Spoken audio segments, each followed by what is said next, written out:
Hello learners! જ્ઞાનવૃક્ષના 90 દિવસના spoken English કોર્સના 20મા દિવસના આ ખાસ સેશનમાં સૌનું ખૂબ ખૂબ સ્વાગત છે. આજે આપણે એકદમ ઇન્ટરેસ્ટિંગ ટોપિક પર વાત કરવાના છીએ. પ્લાનિંગ ફોર ટુમોરો એટલે કે આવતીકાલના આયોજન વિશે. આપણી ફેવરેટ ઇંગ્લિશ ગુજરાતી ઇંગ્લિશ મેથડથી આજે આપણે ભવિષ્યકાળને એકદમ સરળતાથી શીખીશું.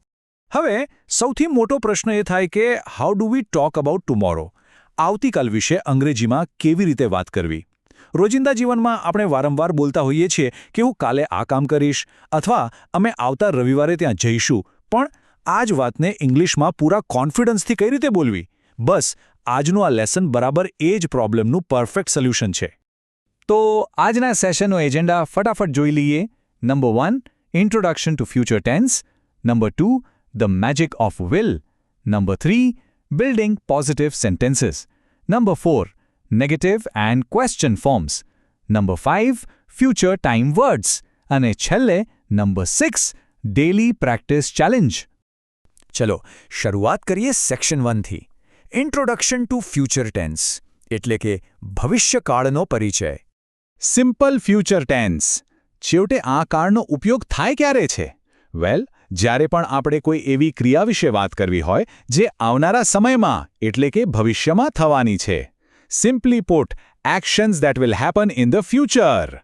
ગુજરાતીમાં સમજીએ તો વાક્યના અંતે જ્યારે જઈશ, ખાઈશ, કરીશું કે આવશે જેવા શબ્દો સંભળાય તો સમજી લેવાનું કે ત્યાં સિમ્પલ ફ્યુચર ટેન્સ જ વપરાશે. કોઈ પણ આયોજન હોય, આ ટેન્સ એકદમ બેસ્ટ છે. હવે આગળ વધીએ સેક્શન 2 તરફ, જેનું નામ છે ધ મેજિક ઓફ વિલ. શાળામાં કદાચ બધાને એવો જૂનો નિયમ શીખવા મળ્યો હશે કે આઈ અને વી સાથે હંમેશા શેલ જ વપરાય અને બાકીના કર્તા સાથે વિલ, રાઈટ? પણ સ્પોકન ઇંગ્લિશ શીખનારાઓ માટે મારી પાસે એક બહુ જ મોટી ખુશખબર છે. આધુનિક અંગ્રેજીમાં શેલનો ઉપયોગ હવે લગભગ થતો જ નથી. Modern spoken English uses 100% will for all subjects. જી હા, એકદમ સાચું સાંભળ્યું. હવે આંખ બંધ કરીને આઈ, વી, યુ, હી, શી, ઇટ કે દે બધા જ સાથે માત્ર ને માત્ર વિલ વાપરી શકાય છે. છે ને એકદમ રિલેક્સિંગ વાત? એટલે જ તો કહેવાય છે કે no V2, no S or ES. Simple future is the easiest tense. અહીં કોઈ જ ક્રિયાપદના ભૂતકાળના રૂપો એટલે કે V2 યાદ રાખવાની કોઈ જ જરૂર નથી. અને હા, પેલા એસ કે ES લગાવવાની ઝંઝટ પણ બિલકુલ નથી. લિટરલી આ ટેન્સ શીખવામાં સૌથી સહેલો છે. તો પછી ચાલો સેક્શન 3 જોઈએ. બિલ્ડિંગ પોઝિટિવ સેન્ટેન્સીસ એટલે કે હકાર વાક્યો કેવી રીતે બનાવવા. આની વાક્યરચના ખરેખર એકદમ સિમ્પલ છે. સૌથી પહેલા આવશે સબ્જેક્ટ એટલે કે કર્તા. એના પછી વિલ, એની તરત જ પાછળ V1 એટલે કે ક્રિયાપદનું મૂળ રૂપ. અને છેલ્લે અન્ય શબ્દો. Let's look at an example. I will go to Mumbai tomorrow એટલે કે હું આવતીકાલે મુંબઈ જઈશ. I will go to Mumbai tomorrow. હવે લિસન એન્ડ રિપીટ. મારી સાથે મોટેથી બોલવાનું છે. I will go to Mumbai tomorrow. Fantastic. બીજું ઉદાહરણ જોઈએ. We will play cricket. અમે ક્રિકેટ રમીશું. ફરી એકવાર. Listen and repeat. We will play cricket. એકદમ સરસ. હવે એક નાની પણ બહુ જ ઇમ્પોર્ટન્ટ ટિપ. અંગ્રેજી બોલવામાં થોડું સ્માર્ટ અને એકદમ નેટિવ સ્પીકર જેવું સાઉન્ડ કરવું હોય તો કોન્ટ્રાક્શન્સનો ઉપયોગ કરવો જોઈએ. કઈ રીતે? આઈ વિલની જગ્યાએ બોલવાનું આઈલ. હી વિલ બની જશે હીલ. અને યુ વિલ બની જશે you'll. For example, I'll go there.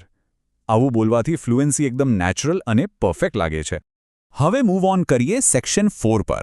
Negative and question forms. નકાર અને પ્રશ્નાર્થ વાક્યો. નકાર વાક્ય બનાવવું હોય તો શું કરવાનું? કાંઈ જ નહીં. બસ વિલ પછી નોટ મૂકી દેવાનું. પણ હા, આધુનિક અંગ્રેજીમાં વિલ નોટ બોલવાને બદલે તેનું શોર્ટ ફોર્મ વોન્ટ વધારે વપરાય છે. દાખલા તરીકે, હું કાલે મુંબઈ નહીં જાઉં તો કહેવાશે I won't go to Mumbai tomorrow. ચાલો, listen and repeat. I won't go to Mumbai tomorrow. Very good. તે આજે નહીં આવે. He won't come today. આ પણ રિપીટ કરો. He won't come today. એકદમ નેચરલ ફ્લો આવી રહ્યો છે, રાઈટ? અને જો કોઈને પ્રશ્ન પૂછવો હોય તો ત્યાં પણ કોઈ જ મોટી મહેનત નથી કરવાની. માત્ર વિલને વાક્યની સૌથી આગળ ઉઠાવીને મૂકી દેવાનું છે. સ્ટ્રક્ચર બનશે will plus subject plus V1. ઉદાહરણ જોઈએ. શું તું મારી સાથે લગ્ન કરીશ? Will you marry me? I am sure આ ડાયલોગ હોલિવૂડ ફિલ્મોમાં ઘણીવાર સાંભળ્યો હશે. Will you marry me? બીજું એક જોઈએ, શું તે કાલે આવશે? Will he come tomorrow? અને હા, આવા પ્રશ્નોના જવાબો પણ એકદમ ટૂંકા હોય છે. યસ આઈ વિલ અથવા નકારમાં હોય તો નો આઈ વોન્ટ. હવે જો થોડા ડિટેલમાં પ્રશ્ન પૂછવા હોય તો વિલની આગળ બસ WH શબ્દ લગાવી દેવાનો. જેમ કે તું ક્યાં જઈશ? Where will you go? Listen and repeat. Where will you go? તે ક્યારે આવશે? વેન વિલ હી કમ? હવે તું શું કરીશ? વોટ વિલ યુ ડુ નાઉ? બસ આ જ રીતે કોઈ પણ માહિતી ભવિષ્ય વિશે આસાનીથી માંગી શકાય છે. Moving on two section 5 future time words એટલે કે ભવિષ્ય દર્શાવતા અમુક ખાસ શબ્દો. આ એવા શબ્દો છે જેને વાક્યના અંતે મૂકવાથી સમય અને ઈરાદો એકદમ ક્રિસ્ટલ ક્લિયર થઈ જાય છે. ટુમોરો એટલે આવતીકાલે, ટુનાઇટ એટલે આજે રાત્રે, નેક્સ્ટ વીક એટલે આવતા અઠવાડિયે, નેક્સ્ટ મંથ આવતા મહિને, ઇન ફ્યુચર એટલે ભવિષ્યમાં અને સૂન એટલે જલ્દીથી. દાખલા તરીકે કહેવું હોય કે હું જલ્દીથી આવીશ તો કહેવાય આઈલ કમ સૂન. આ ટાઈમ વર્ડ્સ વોકેબ્યુલરીને એકદમ સ્ટ્રોંગ બનાવશે. અને હવે વારો છે સેક્શન 6નો, આપણી ફેવરેટ ડેલી પ્રેક્ટિસ ચેલેન્જ. અહીં સ્ક્રીન પર કેટલાક પ્રેક્ટિસ માટેના ગુજરાતી વાક્યો આપેલા છે. આ બધા વાક્યોનું અંગ્રેજી ટ્રાન્સલેશન કરવાનું છે માત્ર વિલનો ઉપયોગ કરીને. હું કાલે નવો મોબાઈલ ખરીદીશ, અમે આવતા રવિવારે સુરત જઈશું, રાહુલ કાલે અહીં નહીં આવે, વગેરે વગેરે. આ બધા જ વાક્યોનું ઇંગ્લિશ બનાવીને અત્યારે જ નીચે કોમેન્ટ બોક્સમાં લખી નાખો. દરેક લર્નરની કોમેન્ટ ધ્યાનથી ચેક થશે એટલે આ ચેલેન્જ બિલકુલ ચૂકવાની નથી. અને આ છે આજની મેગા પ્રેક્ટિસ ચેલેન્જ. આવતીકાલનું આયોજન એટલે કે માય ટુમોરોઝ પ્લાન. કરવાનું શું છે? અરીસાની સામે ઊભા રહીને 5 થી 7 વાક્યો એકદમ મોટેથી અને કોન્ફિડન્સથી બોલવાના છે. કઈ રીતે? બસ આવી રીતે. Tomorrow I'll wake up early, I'll go to the gym, then I'll go to the office, I'll meet friends in the evening.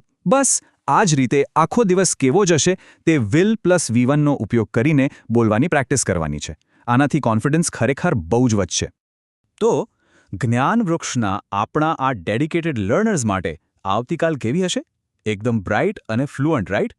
આજે આપણે જોયું કે સિમ્પલ ફ્યુચર ટેન્સ એટલે કે સાદો ભવિષ્યકાળ કેટલો સહેલો છે. કોઈ જ V2નું ટેન્શન નહીં, કોઈ એસ કે યસની ચિંતા નહીં. બસ વિલ લગાવો અને ફટાફટ બોલવાનું ચાલુ કરો. આજનું આ પાવર પેક સેશન અહીં પૂરું થાય છે. આજના લેસનને અત્યારે જ લાઇક કરી દો, મિત્રો સાથે શેર કરો અને જ્ઞાન વૃક્ષ ચેનલને સબસ્ક્રાઇબ કરવાનું ભૂલતા નહીં, જેથી આવતીકાલે ડે 21ના નવા સેશનમાં આપણે ફરીથી મળી શકીએ. Keep practising and I'll C you tomorrow.